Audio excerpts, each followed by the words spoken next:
ഒട്ടകങ്ങൾ വരി വരി വരിയായി കാരയ്ക്ക് മരങ്ങൾ നിര നിര നിരയായി ഒട്ടിട വീട്ടുയരത്തിൽ മലയുള്ള മരുഭൂമി വികസിക്കുന്നു.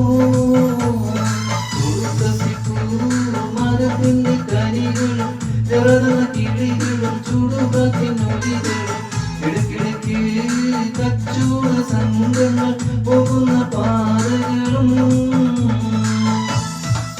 പരിശുദ്ധ ഖുർആൻ വന്നിറങ്ങിയ ദേവിടം പരിപൂർണ്ണ റസൂലുള്ളാ പിറന്നതും ഇവിടം. പരിശുദ്ധ ഖുർആൻ വന്നിറങ്ങിയ ദേവിടം പരിപൂർണ്ണ റസൂലുള്ളാ പിറന്നതും ഇവിടം. നിസമിത കവിതകൾ ഉറവിട്ട ദേവിടം മസ്നവിക്കുറവയ മറവിക്കെട്ടിവിടം.